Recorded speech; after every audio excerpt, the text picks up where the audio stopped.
Might make a start. Apparently, for the purposes of the video, I have to stand terrifyingly close to Priya while I open the event. So I'm doing that. Sorry, Priya. This is a bit weird. Welcome everyone, and thank you for joining us. My name's Libby Porter. I want to begin by acknowledging that we're meeting on the stolen lands of the Wurundjeri, Woiwurrung and Bunurong speaking peoples of the Eastern Kulin Nation, and I want to pay my respects as an uninvited guest, a coloniser who is always seeking an invitation to be in a good relationship with Wurundjeri and Bunurong sovereignty here, and acknowledge that sovereignty was never ceded. And to acknowledge that the place that we all call home, the earth, is a place that should be precious to all of us, and that our relationship with Indigenous sovereignty is something to take seriously in that question, not a kind of side matter that we only do when we do that kind of work, so that it's central to our lives and our thinking. And that's very much the ethic that we want to bring to this event here, which is talking about questions of home and care in urban renewal, and the development of cities, I suppose. And I guess in that context also to honour and acknowledge and sit with heavy hearts with what's occurring in Palestine at the moment, and to acknowledge and state our support for the Palestinian people, for Palestinian liberation, and to work in the cause of peace and justice everywhere for human life and life on earth, which has to be sacred to all of us, and which again is, as I said, is central to the kind of ethic we want to bring to this conversation. So my role is simply to open with that and say that we hope that this is an interesting conversation about these questions of home and care and belonging in cities that are being constantly redeveloped, and in a time of deepening, I should say, housing crisis, acknowledging, of course, that particularly here in this context on the continent of so-called Australia, the housing crisis has been present since invasion. It is now deepening and expanding and encapsulating more people within it, and so we notice it more, I think, we being people who are normally a little bit more insulated from that crisis, but just to sort of de-exceptionalise the idea that this is a sort of new thing that's come out of nowhere. It certainly hasn't come out of nowhere. And so the stories that we're going to share with you today, and the conversation we want to have with you, is about how to understand that context. So I'm going to hand over to our excellent facilitator and introduce Dr. Priya Kunjan, who's a postdoctoral research fellow here at RMIT in the Centre for Urban Research. Priya joined our team earlier this year, in January this year, having just finished their PhD at the University of Melbourne, which examined, it's truly the most extraordinary piece of work. I encourage you to go find it somewhere in the library. No, you can't find it in the library. It's under embargo, but you can ask Priya and they'll send it to you. Priya's work looked, in that context, looked at media discourses around Invasion Day here in Australia, and is an extraordinary piece of work around bringing critical race theory and critical Indigenous studies to those questions. And Priya now works in our team with David and myself on housing questions, and so has managed to become an expert pretty quick, actually, on those important questions. So Priya's going to facilitate, so I'll just hand over to you, and you can introduce the rest of the panel.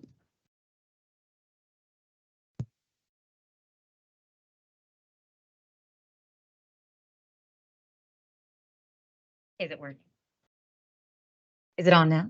Oh, there we go. Okay, cool.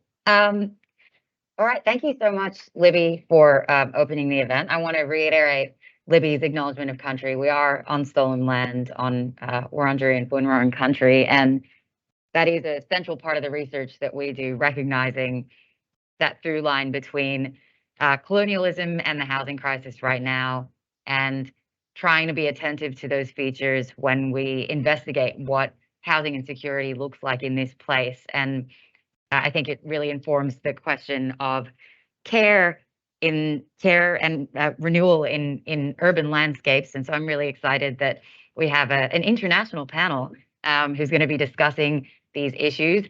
Also, on the internationalist thing, I also want to reiterate what Libby mentioned about being attentive to what's happening in occupied Palestine at the moment.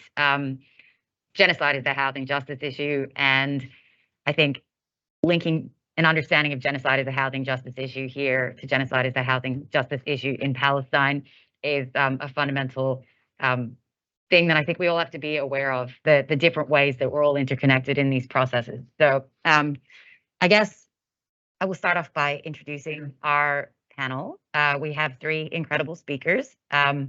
So first of all, we have Maryam Fanni, who's a Stockholm-based graphic designer, educator, and PhD student in design at HDK Valand, University of Gothenburg, with the research project Reading the Signs, Nostalgia as Distinction, Making Narrative in Swedish Post-War Suburbs. So Maryam's artistic research practice explores collective memory, public space, the politics of design, publishing strategies, and archival interventions.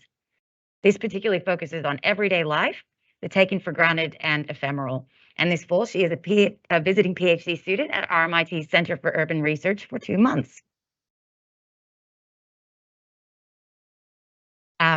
Also on our panel is Farhana Akther, who is a PhD researcher at RMIT Center for Urban Research. And Farhana is investigating critical infrastructure and governance, housing and its dynamics, and urban policy and planning in Southeast Asia. Farhana's PhD research explores the politics and practices of aging in place in public housing, and in particular, the implications for low-income older women in government rehousing programs. Farhana holds a Master of Urban and Regional Planning and a Bachelor of Urban and Regional Planning, and is also currently on study leave from her position as an assistant professor in the Department of Urban and Regional Planning at Jahangirnagar University in Bangladesh. And finally, my colleague, Dr. David Kelly, is Vice Chancellor's postdoctoral fellow in the School of Global Urban and Social Studies at RMIT University. And he is conducting research on lived experiences of housing precarity and homelessness, with a focus on the role of policy and bureaucracy in shaping those experiences. Everyone gets a clap. I feel like I want this to be a place where everyone feels appreciated. You'll get a clap at the end. So what we're going to do is we're going to hear from all of our wonderful speakers whose photographs are up on the wall. You can see Maryam's there, Farhana's in the middle, and Dave's on the right. And we'll hear from everyone. I'm going to notify you at about 10 minutes. We've got a bit of time, but if you do get to 15, I will cut you off.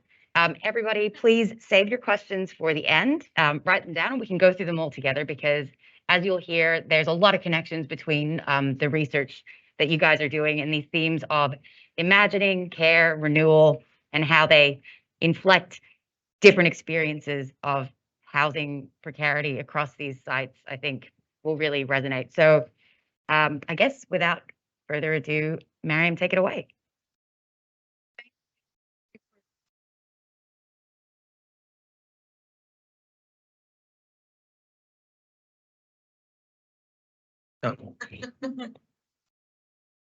It's on. See if it collaborates. 3. 1, 2, 3.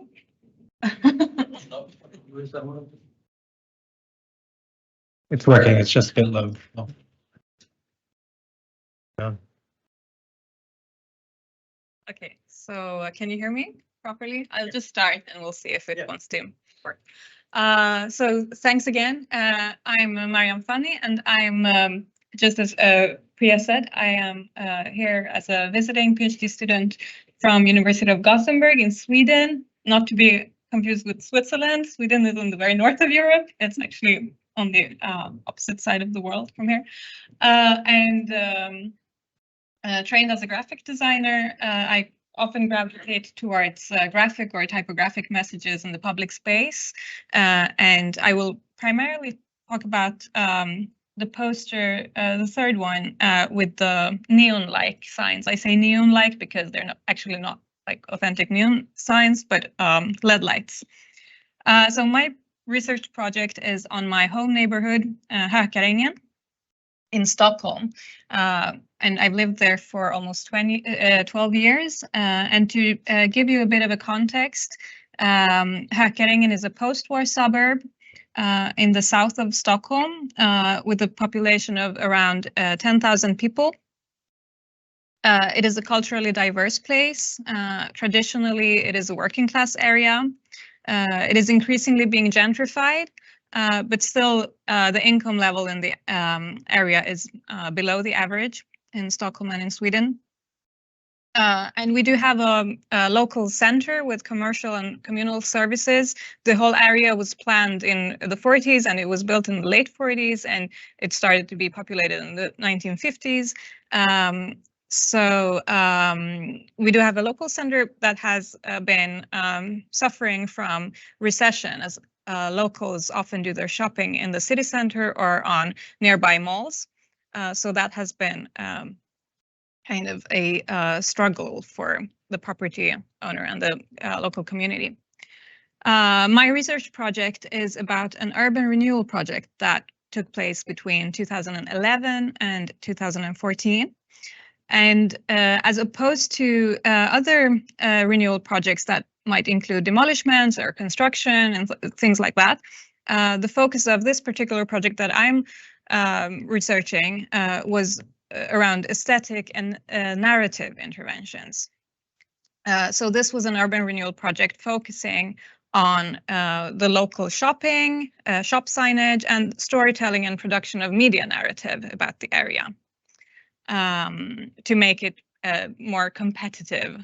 This kind of urban renewal strategy is often described as urban entrepreneurialism, or like, yeah, it's kind of focusing on narratives that would promote the place and make it more to attract capital, basically.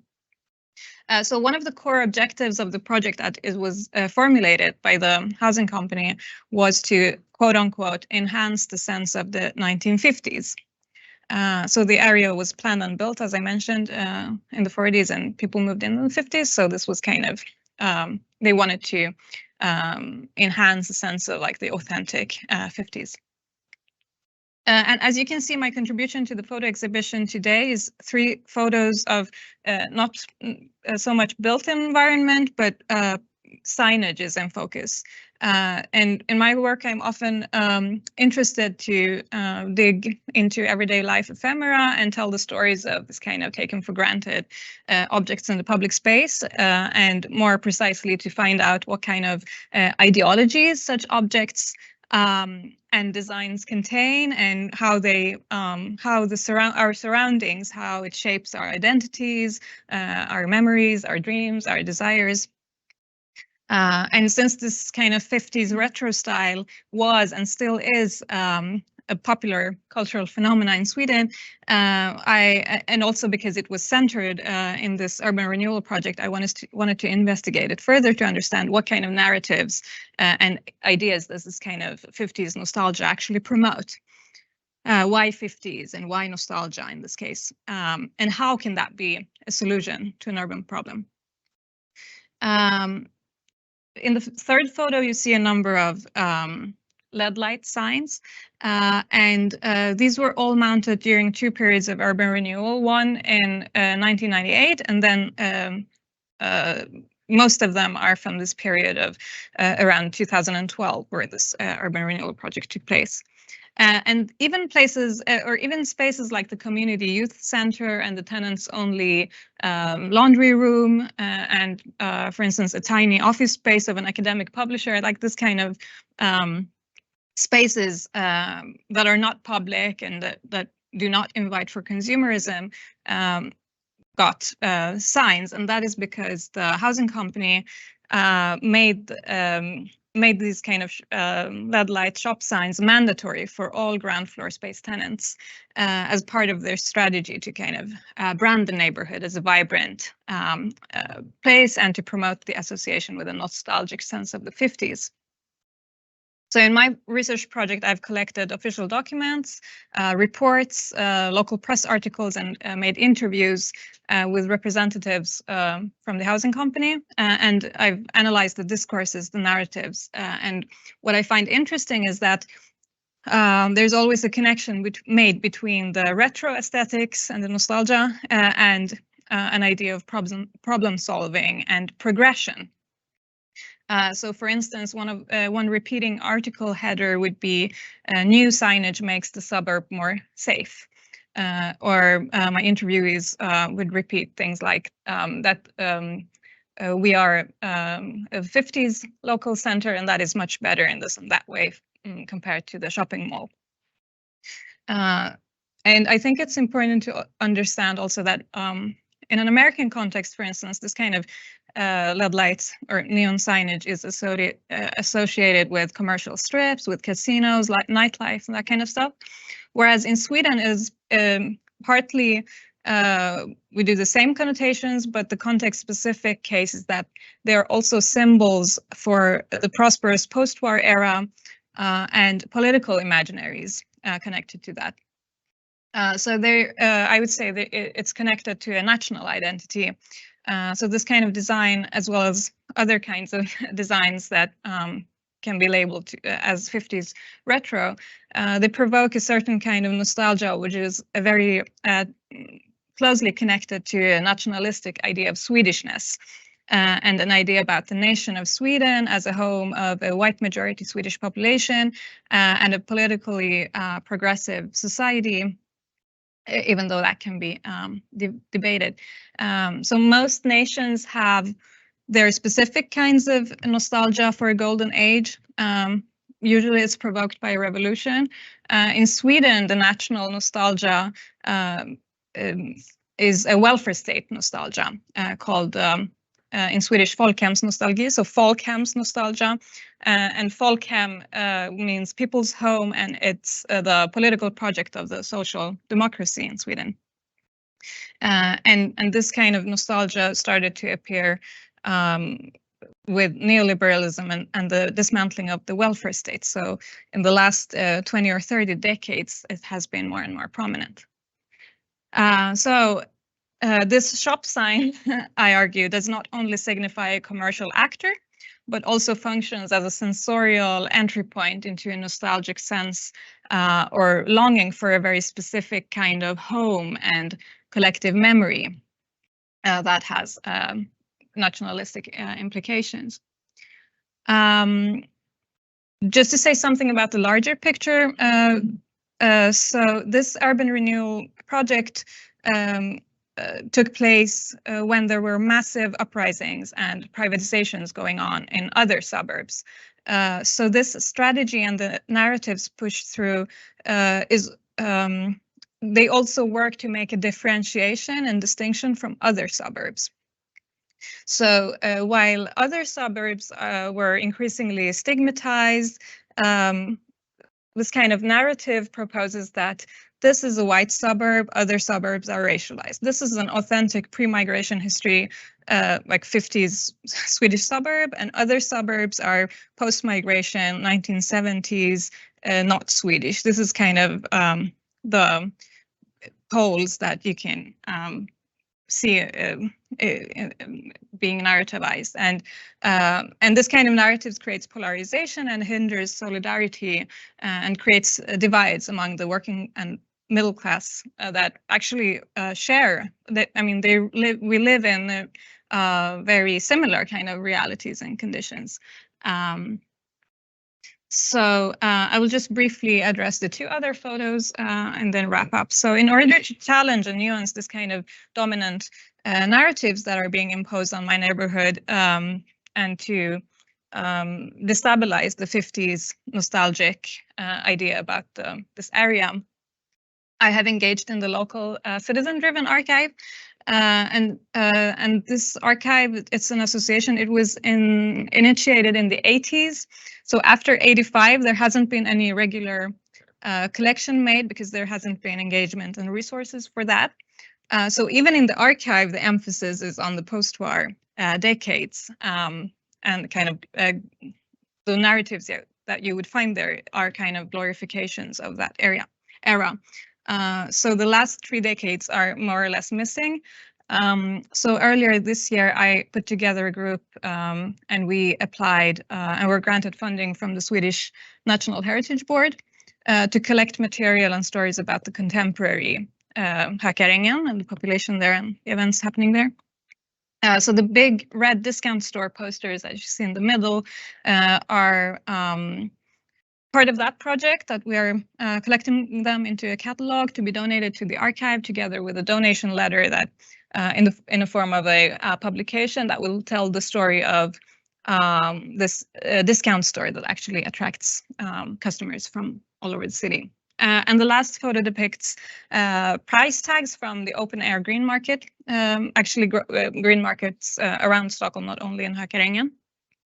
And similarly, they are also part of a project that I just recently initiated, focusing on the sensorial and affective experience of these markets and their social and cultural meaning for people in diaspora and exile populating these suburbs. So also a way of telling the story of the contemporary societies in these places. So to me, both of these two archival projects, collecting signs and printed or handwritten ephemera, shows how our contemporary society and our collective memories are actually much more complex than any national identity. Yeah, thank you.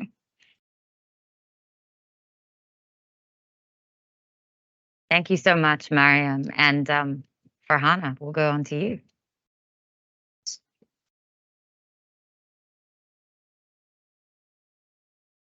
1, 2, 3. Okay, thank you. I'm Farhana Akther. As Priya said, I'm a PhD student at CAR, and I'm doing my PhD research specifically focusing on experiences of older women in government rehousing initiatives for low-income people within a developing country context, and this is Bangladesh. And specifically, I'm actually focusing on infrastructures of care lands to study the aging in place of elderly women in those public housing projects. So at first, I would like to say about the context of Bangladesh, specifically Dhaka, because today I'm going to talk about a housing project which is situated in Dhaka. This is called Bhashantek Rehabilitation Project. In Dhaka, at present, it contains around more than 21 million people within a city, and around 50% people are low-income people who are actually staying in precarious housing. And government of Bangladesh promised to provide affordable and formal housing to those people. To fulfill the commitment, Bangladesh government initiated the Bhashantek Rehabilitation Project in 2001, and government promised to provide housing for more than 15,000 people in a build, operate, and transfer system. And they signed an agreement with a private authority to implement that project in a subsidy format, because government provide the land to that developer, and it was supposed to provide housing in a very low price, because authority actually fixed the price of the flat, the procedure, how they actually going to select the beneficiaries, because the target group was specifically the garments worker, rickshaw puller, and other low income activities who are actually engaged in low income activities. But in reality, like after 9 to 10 years, in 2010, government actually abandoned the project because they actually cut off the agreement with that private developers, bringing the issue of asking high price from the beneficiaries, selecting beneficiaries in a wrong way. And they actually, after 2010, the project becomes stuck. And after 2010, the people who get the houses, like around 15,000, government promised to provide housing for 15,000 people, but in reality, only 750 flats actually constructed. So 750 families are actually staying on that project. So after 2010, the people actually are not getting the facilities, services that government promised when they initiated the project. So today I'm going to present through my pictures actually what the elderly women experiencing in that housing project. So I can present some of the conflicts between the imagination, what the people had when they wishes to move on that project and started to live, and what they are actually facing or what they are experiencing, how they are adjusting in that project. So after 2010, actually, just I can say only 1/3 of the project was completed. The government promised to provide park, playground, even income sources through providing 7-story market so that the people of that community could get a job in garments, in kitchen market, and do some small businesses on that market. But in reality, the market doesn't constructed. Even the park, playground, and the sewerage system and other utility facilities like gas supply and water, pure water supply is also not available on that project. So you can see in the first picture, the backside of 2 buildings. The buildings constructed in 2010, so it's just 13 years. And you can see the horrible situation in between the 2 buildings, like the sewerage and waste management system is completely false on that project. It's not actually working. So in rainy season, the sewerage actually overflow and the area become flooded with uh, wastewater.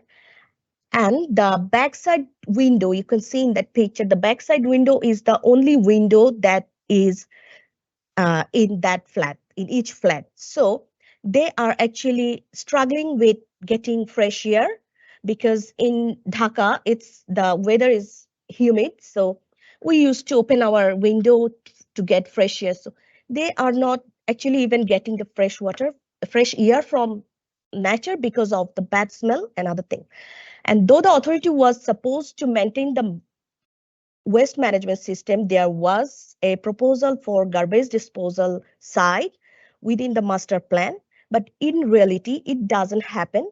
And even after 13 years, in reality, it actually doesn't work.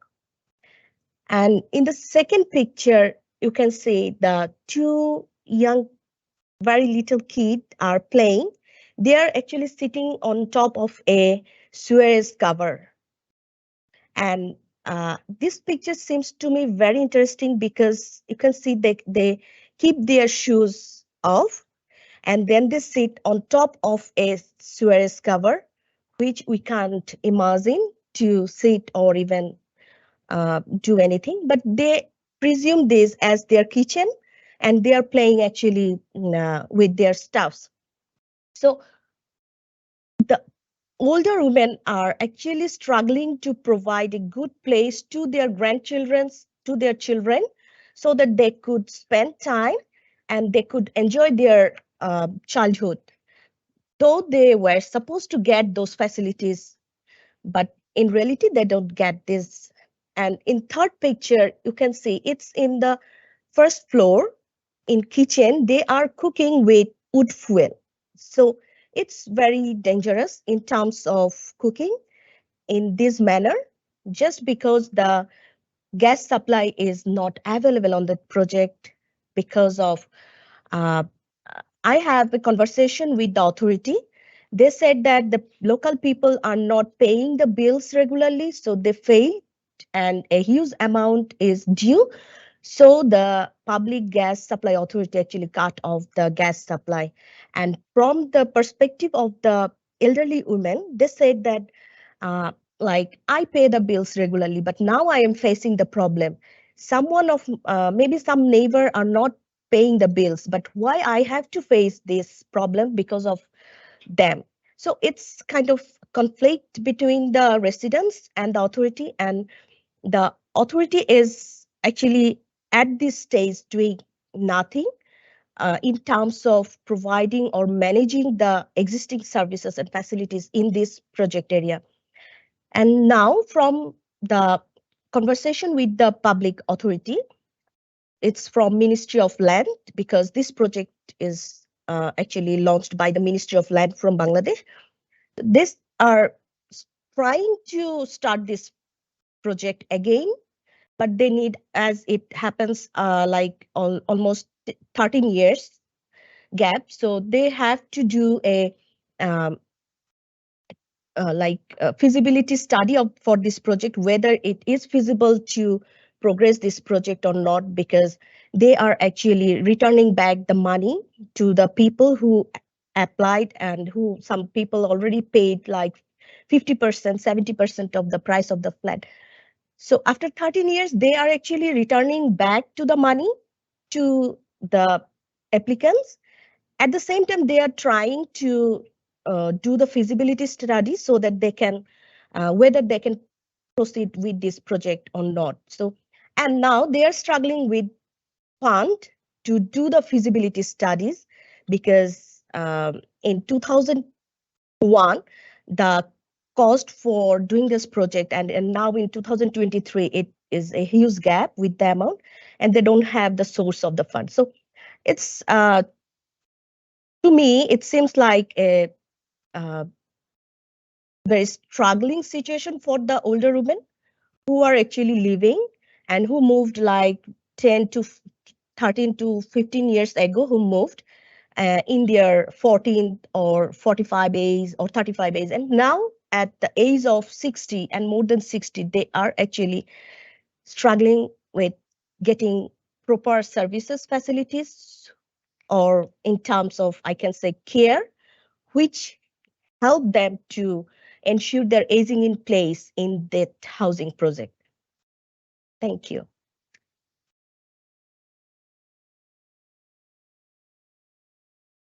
You were exactly on 10 minutes. Thank you very much. Now, Dave, do you want to set your thing up? Sure. So Maryam and Farhana, that's brilliant. Okay, so I'm going to talk about racial banishment and public housing renewal. I just want to acknowledge here Nick, who is my colleague, collaborator, and co-author on this. I wish you were up here doing this instead. I'm not a duck in water here. But the images that I have up there are 3 images of public housing estates in Melbourne. The first one is Ascot Vale, which is a low-rise 3-story walk-up estate, currently under renewal. This image here is of a burnt-out building that we, in collaboration with others in the community activist space, asked a not-for-profit architectural firm to have a look at and do a feasibility study. They basically demonstrated that the government's plan can be achieved without moving anyone off the site at a higher Nat Harris rating, at better value for money, so cheaper, everything, like a complete refurbishment. So don't knock it down, refurbish. And the name of their campaign was Retain, Repair, Reinvest. The government then ignored them, refurbished it according to their plan, and never gave them any acknowledgement. So some of this site is already under renewal, but it will take 20 years at least to complete that renewal. The second image there is Walker Street, which is in Northcote, and this is kind of ground zero for the beginning of an activist campaign around 2017 against public housing renewal. That's all gone now, and 87 families were displaced from that site. And that's currently underway in terms of the rebuild. And the last image there is of the Carlton high-rise estate on Lygon Street, which everyone kind of knows because it's so hyper visible. That's an image looking back at the city from the corridor. That's also a renewal site, renewed in, I think, 2010. Partially renewed, but is currently sledged for full demolition and renewal now. Now, what do we really know about renewal in Melbourne? Well, there are a couple really key aspects, and I'll run through them quickly. But PPPs, they're all public-private partnerships. So every renewal program that's existed so far since the mid-90s in terms of public housing have been public-private partnerships. The state facilitates a private developer to come in, and then they bring a friend who is a community housing operator. They're all based on this idea of social mix. So 100% public housing to be replaced by a mix of tenures, which includes predominantly market housing, so private rentals, and then community housing, affordable housing, specialist disability accommodation as the remainder. And it's usually based on a 70-30 mix, a 70% private, 30% social. They produce segregation on these intensely small parcels of land. So the Carlton estate, renowned for being highly segregated after renewal. So they had different doors for entry, different playgrounds, different gardens. They had, one of the doors was called the poor door. So there's a kind of a dominant discourse around segregation there. There's a low rate of return on renewal sites, so we know that much. There's about 14 to 20% of people actually return to the site after redevelopment, and they always involve the loss of public housing. So the housing gets handed over to a private sector, not-for-profit housing association. So since 2017, we've been looking at public housing renewal, and a lot of you might have been aware earlier in September, the government came out with what they call the housing statement, and central to that was this high-rise redevelopment program, which is going to demolish all 44 public housing towers in Melbourne.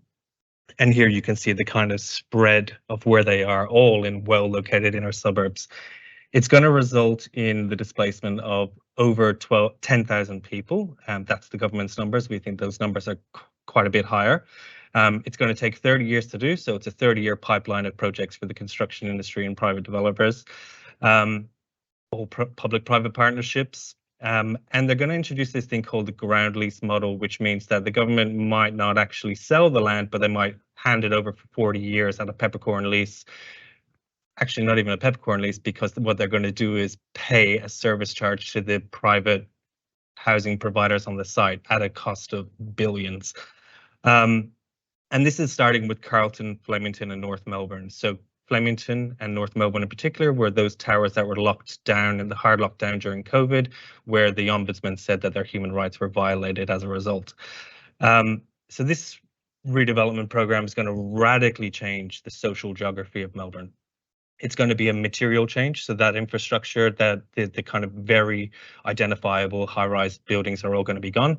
But it's also going to have a massive demographic shift of the inner city, of the inner suburbs of the city. And that's kind of the focus of this paper, which is that massive demographic shift that's going to occur. This is the primary way. It's racial diversity. This is the primary thing in my view as to the ramifications of this. Race is often overlooked in public housing renewal, especially in Australia. So we do have better sorts of studies and work that comes out of North America and Europe, but in Australia we don't talk about race generally, but we don't talk about race when it comes to public housing renewal especially. And I just want to say that this work is young. We've only just started kind of trying to get the data around this, and thanks to Nick for being that person who we needed to unlock it.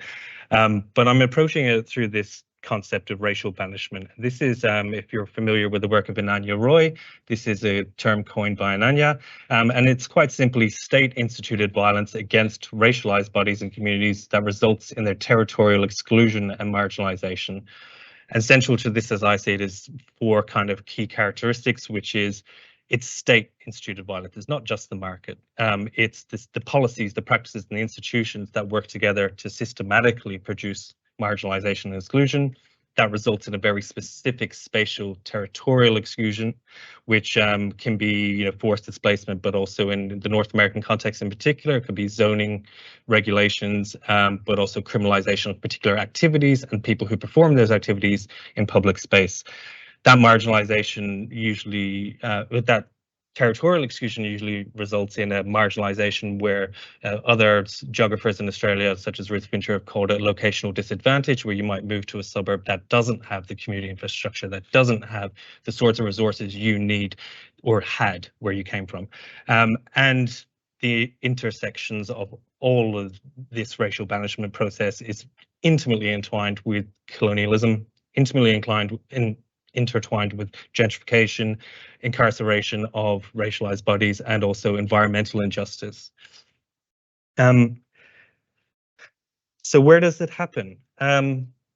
We can observe this taking place. There are many examples, and I've just picked two here that I thought were the most poignant examples, but there are, if you wanted to come to me after this, there are many others.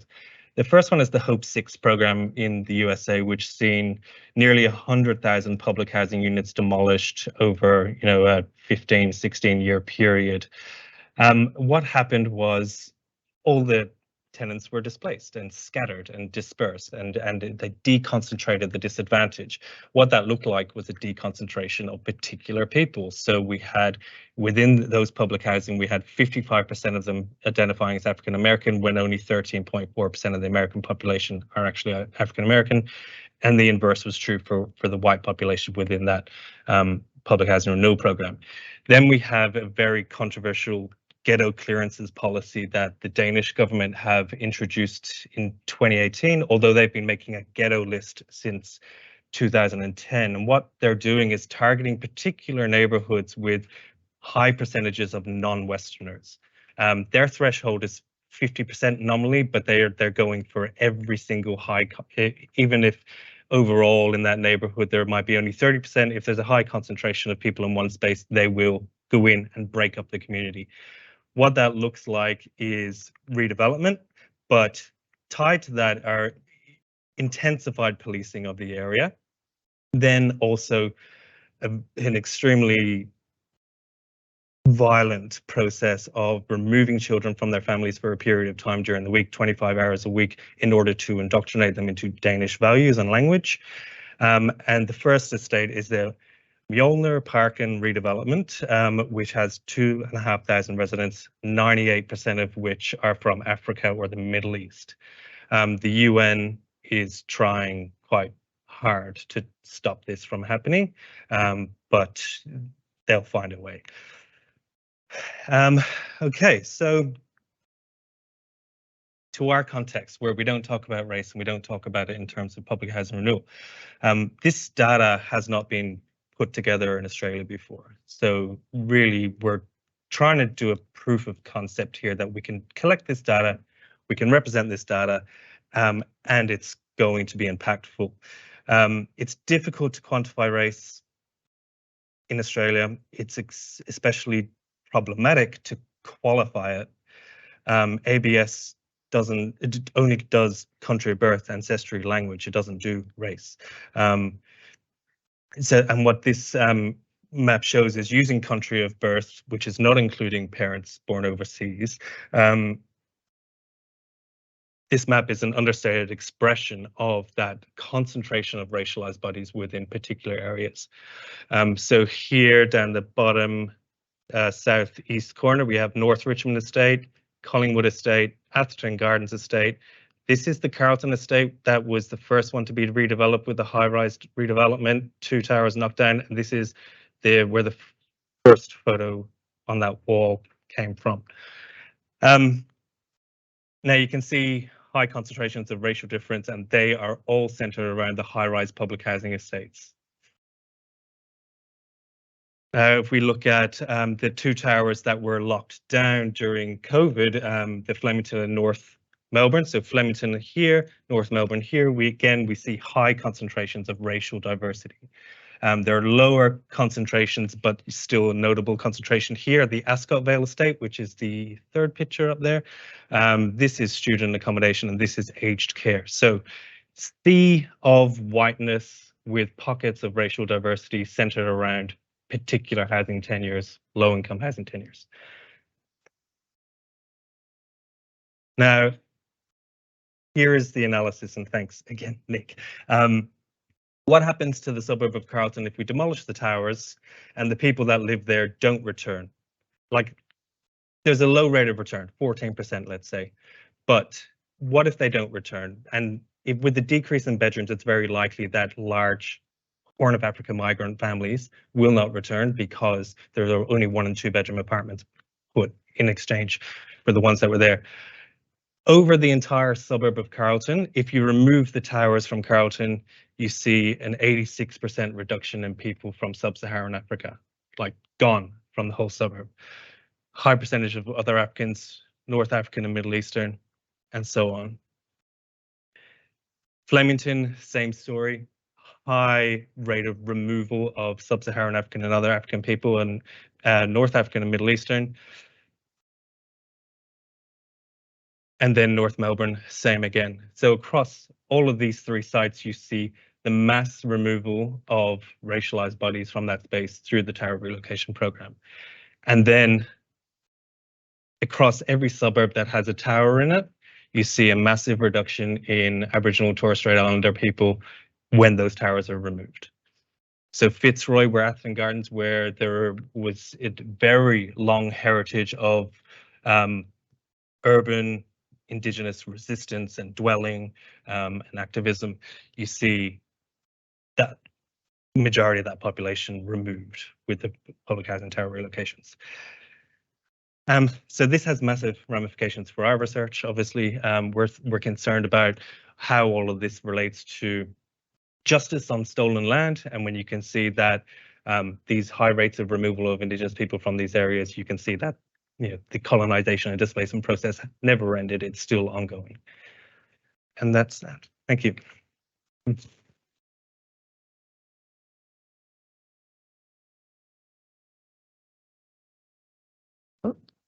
Am I on? Am I on? Can you hear me?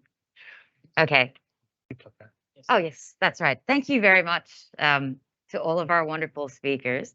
I'm going to quickly plug this. So this is the National Day of Action for Housing as a Human Right, which the wonderful Danielle has brought in some flyers about. There are some flyers around the front door. So that's an action to save public housing, keep it in public hands, protect the towers, and freeze rents. It's going to be held at 1 p.m. Saturday, the 9th of December, outside the State Library of Victoria. So more information up there, and encourage people to get along. I guess we might jump into some questions. I mean, there's so many overlaps between all of your work and these questions of care. And I mean, the questions of imagining, of home, of care, and of renewal, I think all have through lines to your work in really interesting ways. So I'm sure you guys all have some questions, but maybe I will kick it off with one.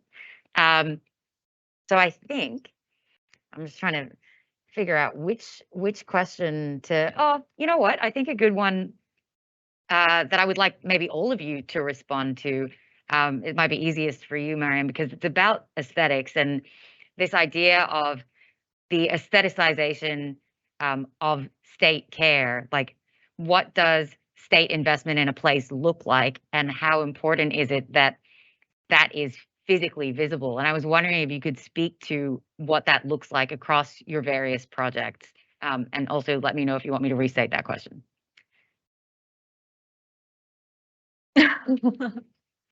So just to make sure I got your question right, like how does state care manifest itself in the both? Yeah, and like maybe your thoughts on why the visual aspect of state investment is so important. Right. So I guess one thing that I would like to bring up as a response to that question is the question of maintenance, because I think one central thing would be like, or an important way of caring is the maintenance of the buildings and facilities and services for the population. And oftentimes we see that the maintenance is lacking, whereas other kinds of aesthetic dimensions are being like invested on. And even like in the case that I'm talking about, even like aesthetics in the level of like actually making local press and media and different like other kinds of actors pay attention to the area based on these kind of like aesthetics that does not have to do with maintenance at all. So yeah, I think that's something to be attentive about, like what because a lot of times maintenance is also something that is not even visible for the eye, like sewage systems and all these things. And yeah, so I think it's important to be critical about what the property owners are doing in terms of, and not only accept that this kind of more visual investments are considered as care. And maybe I can elaborate more on that later, but I also just want to add that I think it is also important to understand that this kind of narrativization or like aesthetic investment sometimes also help to legitimize the kind of rhetorics or actions that David is talking about. For instance, in Denmark or here, where there's like a clearly racial dimension to the renewal, and I think that this kind of narratives that talks about authenticity and Swedishness helps to legitimize when the same kind of project becomes more it turns into a renewal process that is more like involving actually a replacement and displacement of people. Yeah, totally. Thank you for that. And I think some of the things you touched on would be relevant to you in terms of talking about the physical maintenance of the site, because I can imagine that, thinking about the aesthetics of renewal, the master plans that originally occurred were definitely not delivered. How do you sort of conceive of the way that aesthetics have been considered by government in selling this plan to people versus what came back?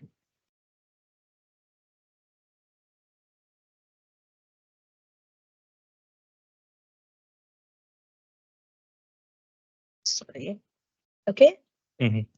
So just let me clear. You want to know how the government could bring the aesthetic issues in this kind of renewal programs or projects? I was thinking about, because they obviously sold people a picture of what it would be like versus what it looks like, and they failed with the maintenance and upkeep. So I was wondering if you could speak to the differing, visual aspects of what they sold versus what was delivered. Definitely when actually government provide a picture like a master plan, some points, what they are actually going to provide. And in reality, when they are not getting in terms of like physical plan, maintenance, other things. So there is a deviation which actually impacting to the people who are living on that area. And that's why they are actually compromising their, I can say, the living standard. So they get a formal tenure. In a written document, actually, they are having a formal tenure, which was not available them. They were in precarious housing or informal tenure, whatever you can say. But now, in terms of other facilities, services, they are not actually getting this. So there is, I think, a lack of incorporating the local people, the culture, because the context is different. Like the context in Australia definitely will not match the context or desire of the people of low income people in Bangladesh. So they have different sorts of demand, different sorts of criteria. So in terms of doing this kind of renewal programs or providing formal housing to low income people, if the authority could bring the demand or desire of the people who are going to live on that area, I think could bring more positive results rather focusing on so-called formal documented formats. Like these are the things we should provide in a renewal programs, rather focusing on the cultural context, demand, the social context of that group of people for whom actually we are taking the programs. Yeah, definitely. Go on. And that actually helps to bring I think, the aesthetic issues in terms of whenever I'm getting a thing pleasant to my eyes or my feelings, it definitely brings some sorts of aesthetic things, rather Mm. something which is written on the book or things. Yeah. And definitely Maryam said the management or maintenance, which actually continue the standard of the any kind of structures or any kind of development. You always need maintenance to some sorts of activities. So it's obviously one of the important things to ensure the continuation of any kind of renewal projects for long run. Yeah, and I mean, from what you've been saying as well, like in terms of visioning what home looks like, there's a very different vision that's outlined in the master plan versus versus the people that are living in these places who are like they have to deal with the full sensory immersion in, for example, a flooded sewer. Where government has failed to maintain those properties. Dave, do you want to speak to the question of aesthetics around urban renewal in this place, especially because there's like a very physical, racialized aesthetic, change that's being engineered through this? Yeah. So there's the aesthetic appeal of newness and all that sort of stuff that they market. That's inevitable. It's the real estate model. It's all of that. That's less important. That's just capitalism. Let's just leave it aside. But in the lead up to that is they depend on the confluence of the aesthetic of a public high-rise building with race. Like they depend on that enmeshment and the racialization of the towers. Because getting rid of them gives this kind of like implicit social contract that we will also get rid of the undesirable populations that live there. So it's almost like it's the lack of aesthetic. It's like this thing will go. It's the absence of this thing that drives the sort of renewal agenda. It's the racialized aesthetic of the public housing buildings is highly dependent on, and all the master plans don't really factor in because they're never produced, right? Like they never show you what it's going to look like at the end until they're ready to sell them. And they don't have any idea as to who's going to demolish the building, let alone who's going to rebuild it. So they haven't even got that far. They've just put the communities on notice and say you're going to move by March. But when they do, it's almost like they produce this master plan and then the entire bureaucracy is kind of tethered to that future. It's like this effective blueprint for heralding in the future. So that's the kind of utility of a master plan from my perspective. Yeah, and I think that the sort of aesthetic dimension of like, what is it, deracinating? Is that the right term of these suburbs? Is also kind of paradoxically tethered to the gentrification of the suburbs as well, because people want to eat Eritrean food, people want to eat Ethiopian food, but the Ethiopian and Eritrean food wouldn't be there if it wasn't for the public housing communities that are like setting up communities in those spaces. And so it's, wanting to have those kinds of cultural products without having the people in that place. Thank you all. I might open up to the floor for questions.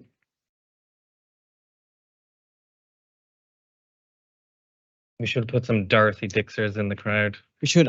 We have have one. to. We're recording, so this is why we have a. But I'm trusting.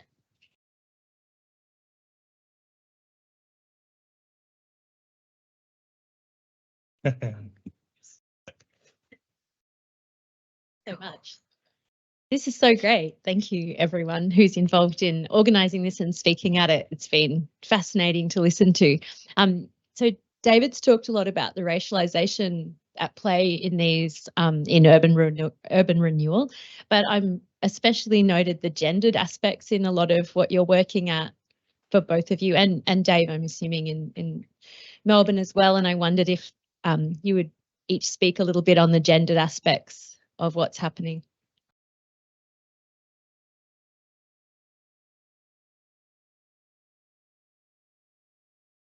Okay.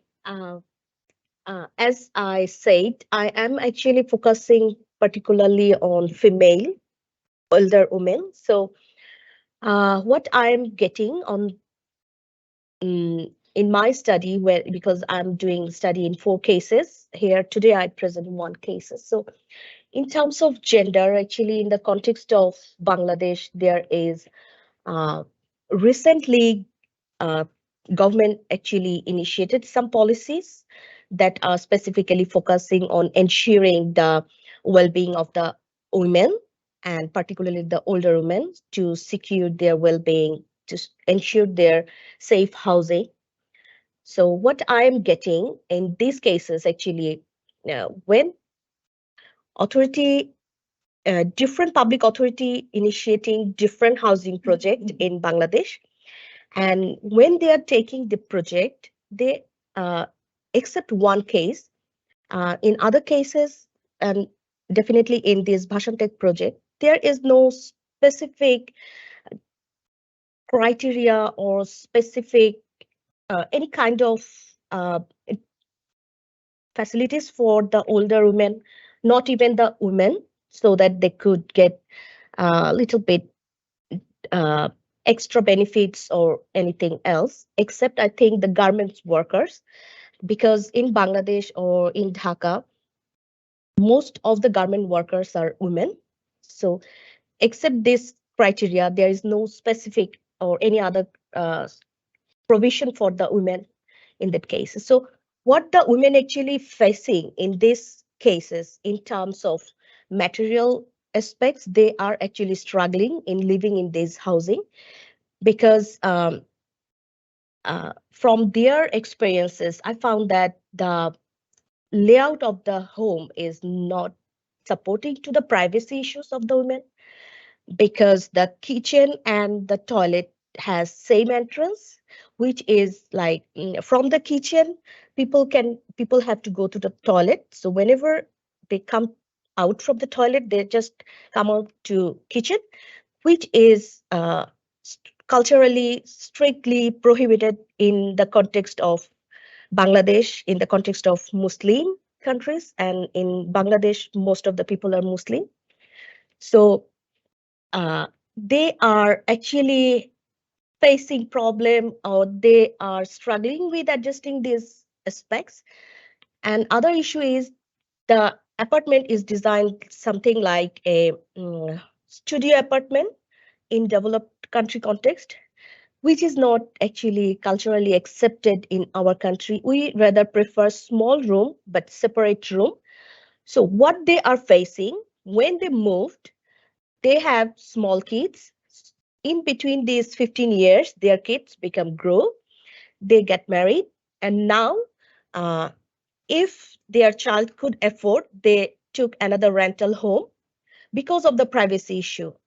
So even I got the feedback like that the government provide this housing and forcing us to live alone.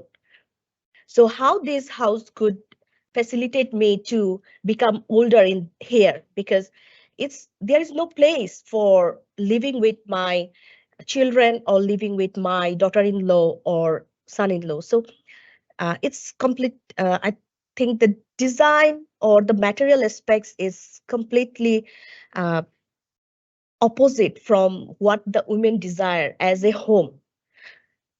And the other issue is that there is no veranda or balcony.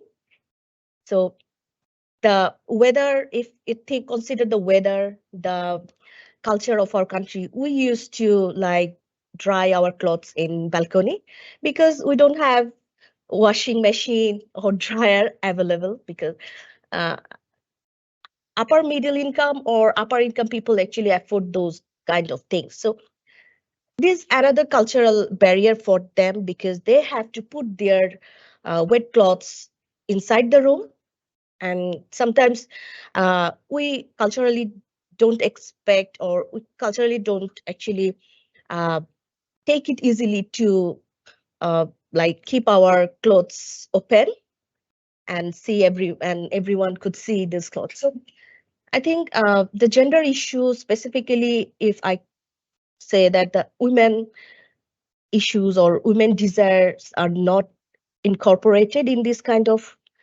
projects, as I said, like what the people who are going to live there want is more important, rather focusing on so-called standards or formats to providing housing. Thank you. I can say something as well. Thank you for your question. Hökaringen, which is my case study in my home neighborhood. So it's an area with predominantly studio apartments and one-bedroom apartments.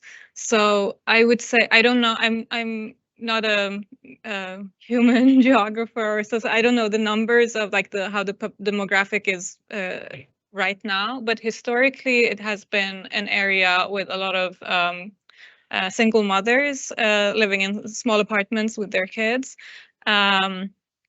And there is also a history of I don't know what you would call it in English, but like state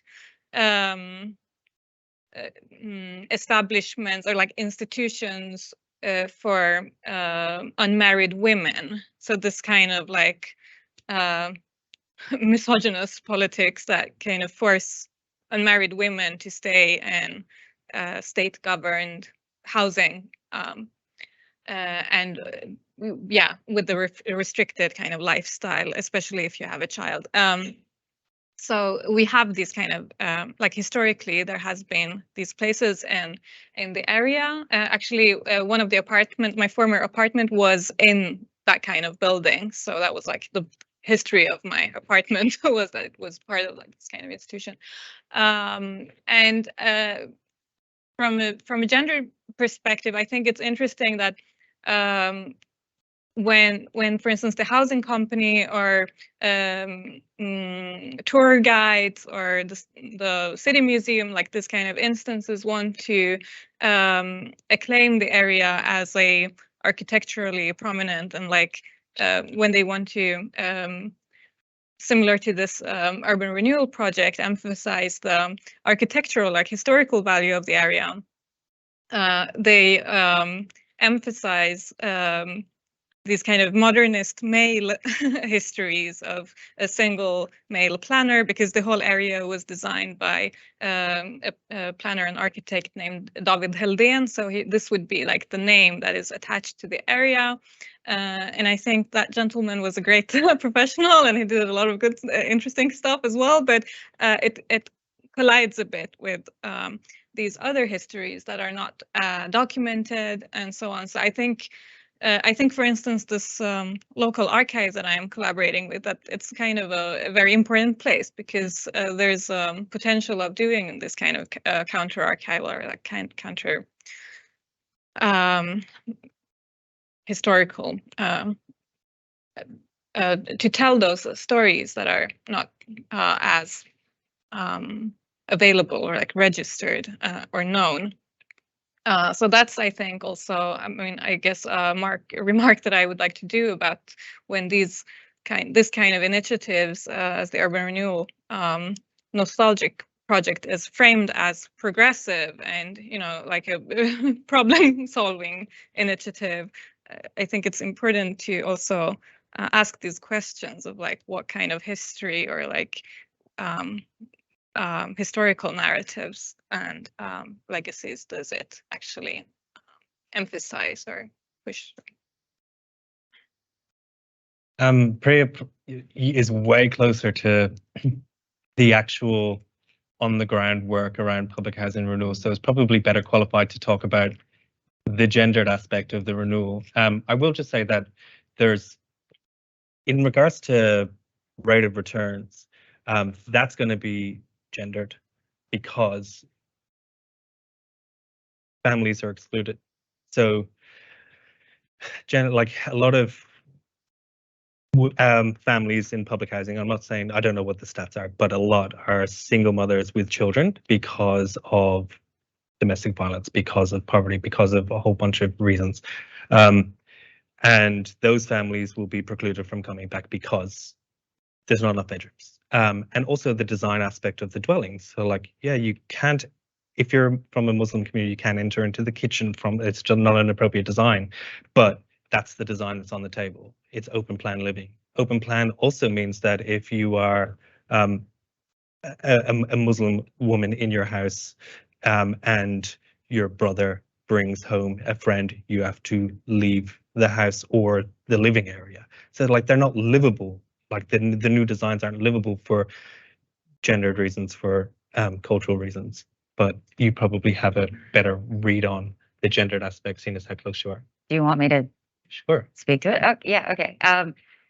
Well, I think it's been interesting and telling that most of the young organizers that I've been engaging with in the towers in North Melbourne and Flemington are young Muslim women, like young Black Muslim women, who have been doing a lot of the work, I guess, like of frontline organizing for their communities. But yeah, I guess, like, you know, it's, as Dave said, it's these questions of a failure to contend with what it looks like to make home in these places and to actually live in these places, to have multiple generations of a family living in a house, and people of different genders using different parts of the house, and being able to enter and exit and use the space in a way that feels comfortable. Yeah, I mean, there's a, like, the gendered dynamics of this, though, are also really problematically reflected in the, if we kind of zoom out to the broader transformation of public housing and the renewal program. I mean, there was a recent Victorian state government report that said that for people fleeing domestic violence on the Victorian Housing Register, who had priority applications, that wait time is blown out to 23 months, something like that. And so by doing this sort of like social engineering through redevelopment process, there is like a flow on gendered impact for people that are supposed to be prioritized in terms of fleeing domestic violence to be allocated public housing, because people are effectively put back onto, you know, the number of folks that are considered for housing through this renewal process in the midst of a housing crisis. So there are aspects that are kind of specific to the tower dynamics, and then aspects that kind of form part of the broader context when we look at the failure to sufficiently allocate public housing that we do have, or build more public housing in terms of, like, yeah, gendered concerns.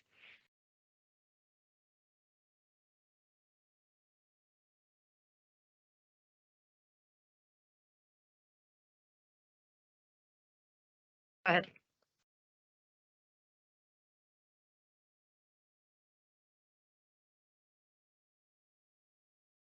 I have one question and just one comment to add around what Rebecca already said. I think we can make, in general, an effort inside geography and demographic studies to amplify our ideas over what social diversity is. And you just said gender diversity is one point of things that we can analyze on the towers, but we could discuss, there are people that are a long time living there, there are people that just arrived, there are people that might have a better income condition, low income condition. So there's a lot of, I have kind of a call in my PhD as well for discussing diversity beyond just ethnic diversity, and understanding there is a lot of diversities inside the idea of diversity, a lot of diversity inside the idea of diversity. So yeah, it's a call for gender and way more that we can include to really get closer to the phenomena and really understand who are those people living in socially diverse contexts. And my question now is that, how does it work in terms of participatory planning? Was there ever a consultation regarding the towers? And with this kind of data that we have available, is it possible to go to justice system and say, oh, there's no participation? How does it work in Australia? Because I'm not sure. Priya's been attending the consultations, but up until the tower relocation, what they would do is just, you know, put up a gazebo in the middle of the estate and just kind of tell people to come barbecue or whatever. They'd probably not have any halal meats, and they probably wouldn't have any interpreters, and then the community will go away even more confused than what they were before. And that will be their consultation. They go tick, and then once they start the renewal program, they have a consultation committee, which is made up of developers, politicians, architects, and then 2 tenants from the estate. So yeah, sure, there's consultation. Actually, I was going to ask if you guys wanted to talk about participatory planning in yours. I can talk about things when I'm a speaker at a panel, but you guys, I'm sure, have things to say about, you know, the extent to which people were actually consulted about these plans before they were realized. Okay. I would like to add some about the participatory planning in the context of Bangladesh. Very recent, in any kind of development project, there is a provision of participatory planning, but how much it is effective or how much actually it is reaching to the local community, it's still questionable, because they just called a date or do very small amount of advertisement, and they actually call the local political leaders, like local, we call chairman, who is elected body. So that person and some so-called well established people from that society actually participate on that consultation. And what happens is the authority just present what they are going to do, and then from the local community side, they see, and if they have any kind of argument, they actually could tell.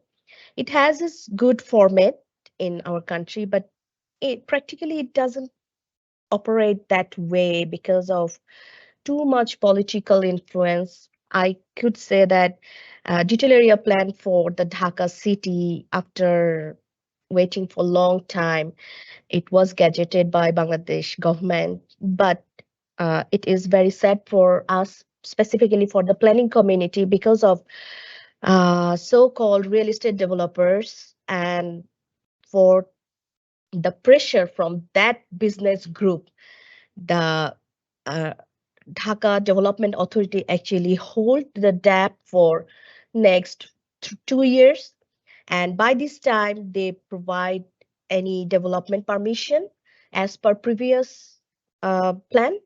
So what actually going to happen is that within this time, the all big developers, real estate developers, actually going to grab the huge amount of lands. They are going to fill up the lowlands, which actually planner preserve for water reservoir or agricultural land, or for providing park, playground. Even the floor area ratio was strictly provided by the planners on that DAP. And real estate developers actually argue that uh, if they follow this far, they have to ask very high price, which actually going to impact the housing provision commitment of the government. So like they actually push the government that you commit to provide housing in affordable price. If you want to ensure that, you have to give these facilities to us so that we can develop high-rise apartment, whatever the road width in front of the building. So like it's like chaotic situation, because the planners want to do some good things, but in reality it's not possible to do. Yeah. So It's so resonant with here. Yeah. Okay. Yeah, and I guess I can talk a lot about the participation in the Swedish context, but so it can be problematized on different levels. One thing is that so we have a state authority for all the municipalities. We have like 360 municipalities or so, and I think like a decade or so they did this analyze that since less and less people are organized in political parties, we need to make more efforts doing the like participatory kind of actions for development projects and so on. I think one problem with that is like how that problem is defined. It leaves out, it doesn't acknowledge political engagement in grassroots movements, or like in like loose networks, or, you know, in other kinds of engagement that are not it's kind of like party politics, or like the association kind of engagement, which as a result also means that when these activities are deployed, they sometimes consider people who are not like representatives of a certain organization. They are then considered biased or like as an individual with a particular interest, and then their voice is kind of marginalized. So that's one critique. Another one is, as you are saying, that I guess it's probably similar to the Australian context, that when these activities are organized, usually they're not organized or like designed to engage a variety of voices. So for instance, actually this urban renewal that I'm studying is a result of one of those. It's called citizen dialogues. It's a bit like a street party kind of thing. And then you're invited to, like, bypassers are invited to fill in forms that are already defined with a title. So there's already like decided categories. So for instance, I was doing a project before my PhD studies. I was doing a project investigating these things, and we could see that a lot of the citizens wanted to address that they want lower rents, that was kind of the main problem, that they were facing renovictions and increasing rents, but there were no category for that. So all those responses were like left out or put in some margins, or just, you know, and some brave individuals would kind of address the titles on the forms and say that you're asking about safety, but I want to address my rent. But that was just a few, and we documented them, and then we actually did a series of like local radio shows and performances called the Citizen Monologue, as a response to the citizen, like not functioning citizen dialogue. But these are kind of, yeah. So structurally, I think the problem is how these participatory actions are designed and like framed in very kind of rigid formats. Thank you all. I think we're coming up to 1:30. Does anyone have any urgent, pressing questions that they simply must get out before we wrap up? No? Okay. Well, if you think of anything, please approach our wonderful panel after this. But I want to say again, thank you very much to Maryam, to Farhana, to David for sharing your work with us, for giving us these provocations to think through care and homemaking, and how that's so dissonant, as we've seen across 3 different contexts, with what people are actually talking about their aspirations of home building and to be. So thank you very much again.